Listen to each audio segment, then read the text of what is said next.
When it's post-holiday and time to put the Christmas pretties away, the first thing that I miss is all that greenery in the house. In anticipation of this, I started these beautiful amaryllis with you back in early December, and now they are about to be the star of the show.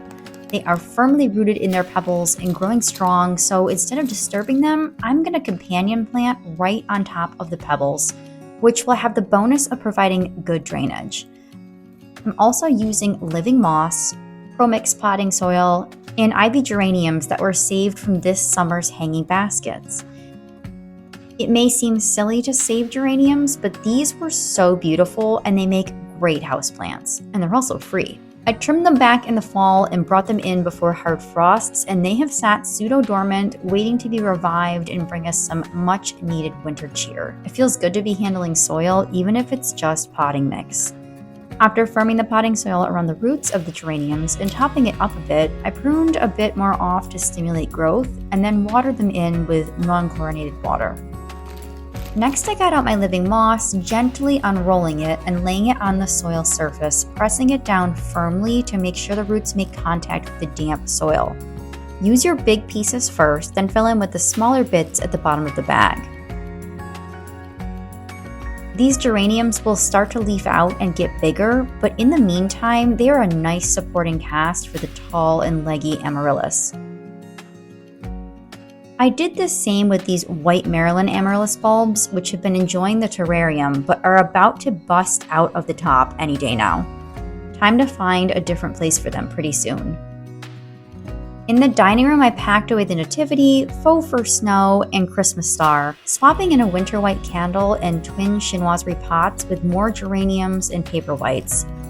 My biggest tip when it comes to shifting your decor from Christmas into winter is to think about it long before you even start decorating for the season at all. Having this shift in mind allows you to set a foundation in place that you can easily peel back, removing a few of the on-the-nose Christmas elements and leaving behind peaceful, wintry decor that you can enjoy for a few more weeks without having to do a major decor overhaul. This French country Christmas tree was just so beautiful, but all good things must come to an end, and little Ella got in on the action.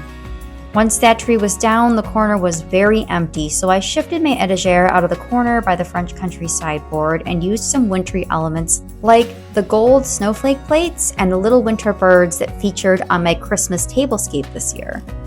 I thrifted those crystal trees years ago, and they remain some of my favorites. As for the chandelier, I removed the bows and pearls and gold bauble picks, leaving the soft greenery and pine cones. I did the same with the beautiful garland spanning the dining room and parlor. I love the soft effect of this garland, and it's nice to be able to keep some greenery up while also being able to reclaim the floor space from all the Christmas trees. The cats immediately took over the whole floor as a play area, and they are welcome to keep it for a few days. The open space feels good to all of us right now, both physically and visually. Enjoy the bonus kitty footage, and I will see you in the next video. We're wasting time on stuff that doesn't really matter, while wishing for something better. I try to fix things that weren't broken, misunderstandings and words unspoken. We fall apart, and I won't dare to say, do you feel the same